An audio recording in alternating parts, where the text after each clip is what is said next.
오늘 또 그대의 최고의 날입니다. 임은미 선교사 묵상입니다. 2025년 12월 19일 금요일 최고의 날. 내가 오늘 거리에서 예수님을 만났다면 누가복음 24장. 나는 요즘 차세대 리더들을 세우겠다고 차세대에 대한 소망과 비전이 있는 3명의 후보 멘티들의 묵상을 매일같이 읽고 있다. 내 멘티가 되려면 일단 21일 동안 하루도 빠지지 않고 나에게 묵상을 보내야 한다.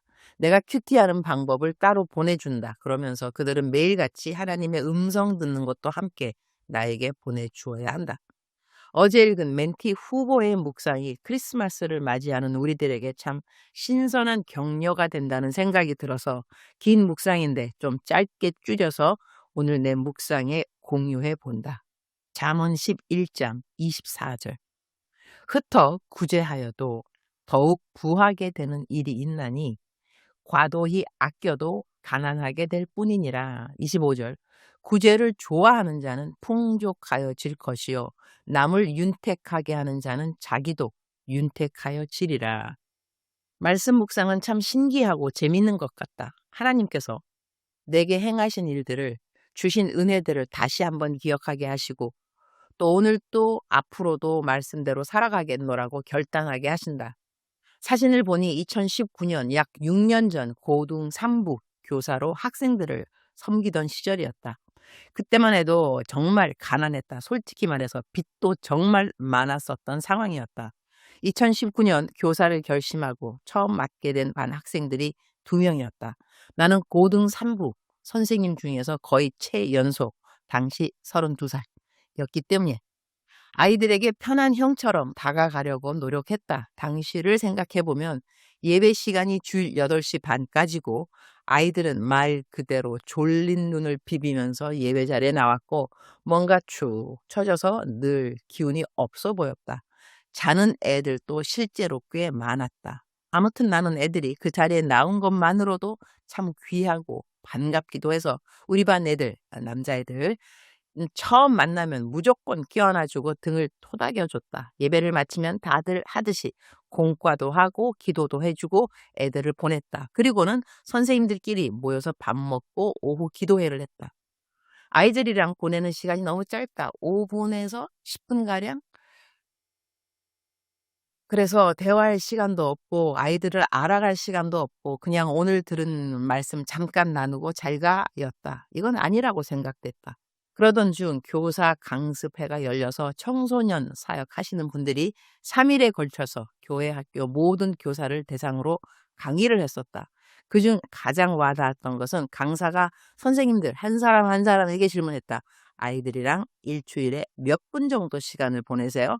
한 3분? 5분이요? 10분이요? 그 짧은 시간에 아이들이랑 뭘 할 수 있겠어요? 아이들과 많은 시간을 함께 보내세요. 함께 보내는 시간이 사랑입니다. 아이들의 학교에도 가보고 친구들도 함께 만나보고 밥도 사주고 하세요. 그 시간들을 통해 아이들이 마음의 문을 열 것입니다. 그리고 친구들을 만나면 절대 하나님 이야기는 하지 마세요. 어차피 교회 선생님이라는 것을 아이들은 다 압니다. 시간을 함께 하고 맛있는 것도 사주세요. 그러다 보면 아이들은 알아서 교회에 올 것입니다. 정말 맞는 말이었다. 학생들은 1년 내내 선생님한테 마음 문을 못 여는 경우도 많았을 것 같다. 그래서 나는 바로 그 주부터 무조건 공과 후 아이들이랑 점심을 먹었다. 처음에는 조금 어색하기도 했고 애들도 좀 어색했지만 점점 가까워졌다. 그리고 학생들 학교에도 실제로 갔다. 약속 잡고 학교 근처에서 보기로 한 날 전화를 했는데 친구들이랑 같이 있었다. 오히려 잘 되었다 싶었다. 학생 이름은 제가 말 안 하겠습니다. 누구누구가 어떤 친구를 만났는지도 궁금했지만 분명 하나님의 사랑이 전해질 것이라고 생각했다. 아이들은 PC방에 있었다. 하하하. 갔더니 총 4명이 있었다. 고3인데 PC방? 하하하. 아이들을 보니 바로 파악이 되었다. 그래서 일단 게임이 끝나기를 기다린 후 카페에 가서 빵이랑 커피 등을 함께 먹으며 이야기를 나눴다. 내 학생이 나를 친구들에게 소개해줬다. 우리 교회 쌤이야. 하하하. 이때부터 하나님 이야기는 정말 1도 안 했다. 그냥 동네 형처럼 사는 이야기하고 게임 이야기도 하고 질문하고 많이 들어주려고 노력했다. 그리고 마음문이 좀 열렸는지 내가 저녁도 같이 먹자. 쌤이 쏜다. 그랬더니 한 친구가 한강을 가서 치킨 시켜 먹고 싶다고 해서 바로 차 태워서 한강으로 갔다. 내 차에 있던 돗자리를 한강이 시원하게 잘 보이는 좋은 자리에 펴고 남자 4명이서 둘러 앉아서 치킨을 먹었다. 시원한 바람과 탁 트인 한강을 바라보면서 맛있는 것도 먹어서인지 아이들은 마음 문이 열리는 것을 느꼈고 나도 그 시간들이 재밌었다. 너무나도 자연스럽게 내가 교회쌤이다 보니 교회에 대해서도 물어보고 질문하는 것들에는 형처럼 편하게 답변을 해줬다. 그리고 이 친구들은 3명 모두 교회에 한 번도 가보지 않은 아이들이라는 것도 알게 되었고 가정 환경도 그리 좋은 편들은 아니었다. 아무튼 우리는 첫 만남이었는데 4시쯤 만나서 10시쯤까지 놀았으니 약 6시간을 즐겁게 보냈다. 그리고 헤어질 때쯤 아이들 중 한 명의 이야기가 나를 정말 놀라게 했다. 쌤, 저 이번 주에 교회 가도 돼요? 제가 울컥하네요. 정말 놀랐다. 하나님 얘기 진짜로 물어보지 않으면 1도 하지 않았다. 그냥 형처럼 아이들과 함께 했을 뿐인데 교회를 오겠다니 속으로 정말 놀랐고 하나님을 찬양했다. 당연하지. 오면 예배드리고 점심도 같이 먹자. 나는 아이들을 집 앞까지 한 명씩 모두 태워주었고 그 3명이 그 주일에 모두 교회에 왔다. 할렐루야. 중간 생략하겠습니다. 결론은 2명이었던 우리 반은 12명까지 부응했다. 할렐루야.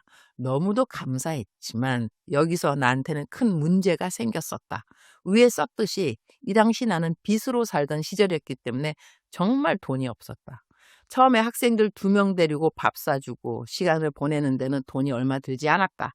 물론 이 돈도 내가 빚을 낸 돈으로 애들을 사주는 것이었지만 하하하. 그런데 사람이 점점 늘더니 12명까지 되니 그냥 한 번 점심만 먹어도 10만 원이 나왔다. 이때부터는 정말 뭐 별거 아닌 거 아무거나 하나만 해도 기본 5만 원에서 10만 원이 나갔다. 당시 나한테는 정말 큰 돈이었다.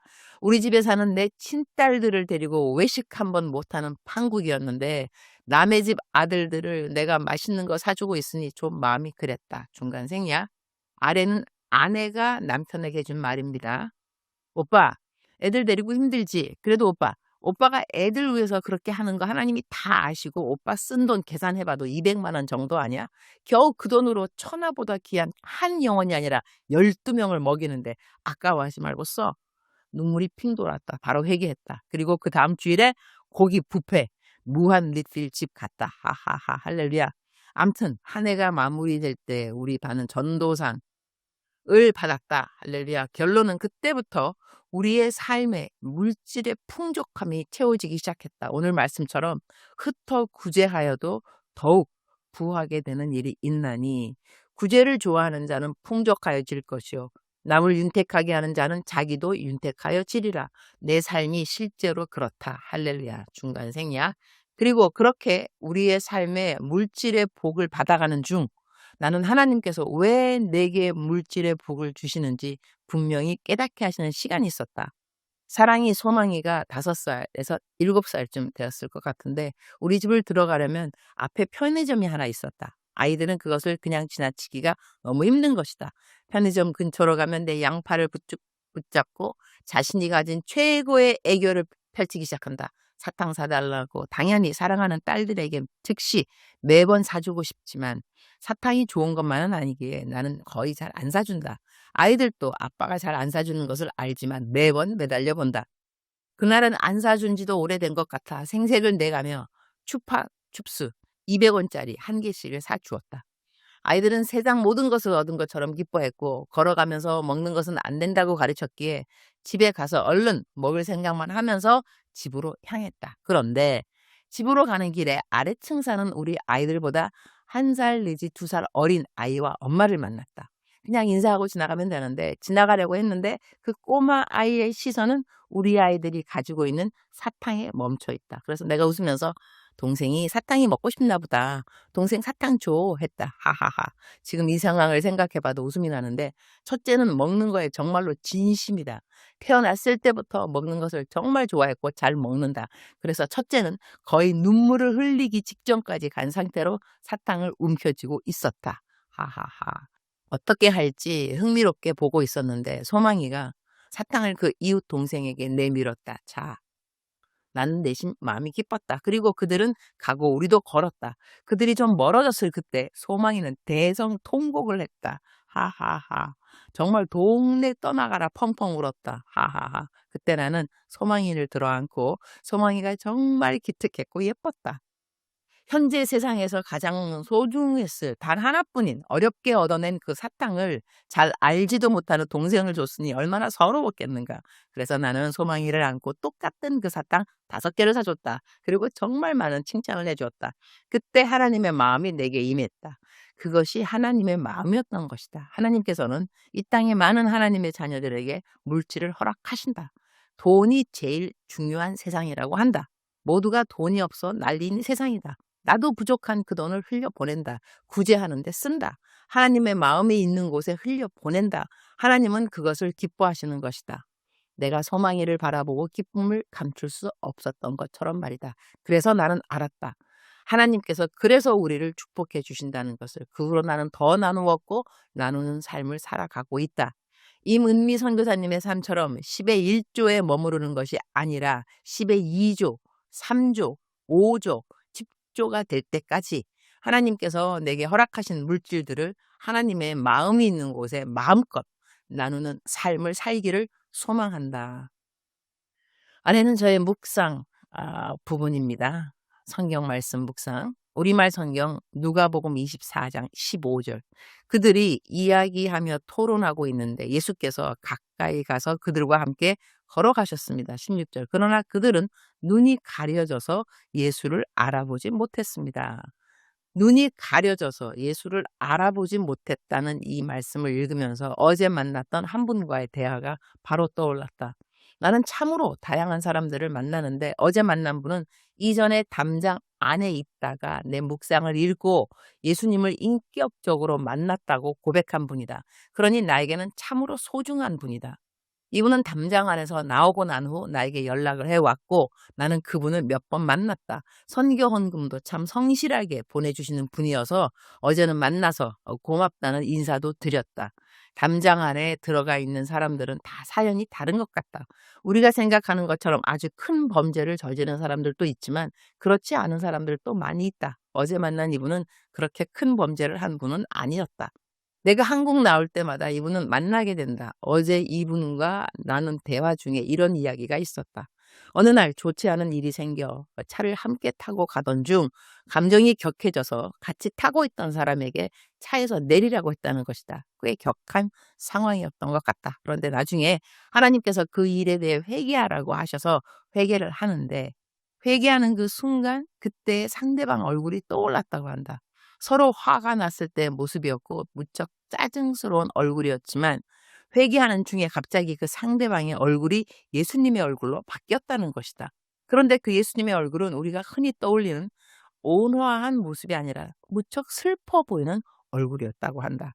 처음에는 회개를 하면서도 여전히 상대편 사람의 격한 감정의 얼굴이 떠올라 진정한 용서가 되지 않았는데 그 얼굴이 예수님의 얼굴로 바뀌고 그 예수님의 슬픈 표정을 보는 순간 마음 깊은 곳에서 진짜 회개의 마음이 일어났다고 한다. 내가 그 사람을 슬프게 한 것이 아니라 예수님을 슬프게 했구나. 그렇게 마음이 연결되었다는 이야기였다. 이 이야기를 옮겨 적으면서 나 역시 마음이 울컥해진다. 우리 삶 속에는 참으로 많은 예수님들이 존재하는 것 같다. 그런데 우리는 그 예수님들을 어떻게 대하고 있을까? 만약 내가 만나는 모든 사람들이 예수님의 형상으로 보인다면 내가 했던 말들 중에 하지 않았을 말도 있었을 것 같고 달라졌을 표정들도 있었을 것 같다. 말투와 태도 또한 달라졌을 것이라는 생각이 든다. 매일같이 나는 예수님을 사랑한다고 고백한다.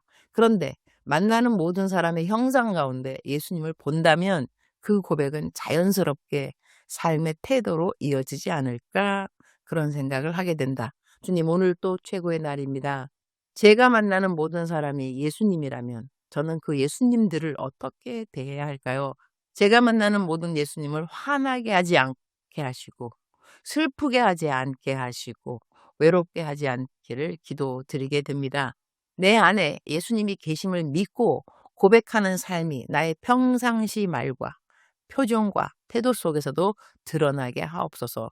제가 만나는 작은 예수들 앞에서 주님께서 기뻐하시는 표정과 주님께서 합당히 여기시는 말투와 태도로 살아가게 하옵소서. 오늘 저는 대구 성덕교회에서 금요 철야 예배 설교를 합니다. 주님께서 함께 해주시는 시간이 되게 하시고 제가 전하는 말씀이 사람의 말이 아니라 하나님의 마음을 전하는 말씀이 되게 하옵소서. 주님께서 기뻐하시는 설교를 할 수 있도록 도와주옵소서. 주님 사랑합니다. 주님 감사합니다. 오늘 또 우리 주님 저를 보시면서 하루 종일 기쁨을 넘어서 감동을 받으시면 참 좋겠습니다. 외우면 좋은 말씀. 마태복음 25장 40절. 너희가 여기 내 형제 자매 가운데 가장 작은 이들 가운데 한 사람에게 한 것이 곧 내게 한 것이다. 사랑하는 그대여. 사랑하는 그대여 출석 부르고 있습니다. 대답하셨나요? 오늘은 제 묵상이 좀 길죠? 사랑하는 그대 사랑합니다. 사랑하는 그대 축복합니다. 오늘도 그대가 만나는 모든 작은 예수님들하고 좋은 시간 보내세요. 사랑합니다. 축복합니다. 오늘도 그대의 최고의 날입니다.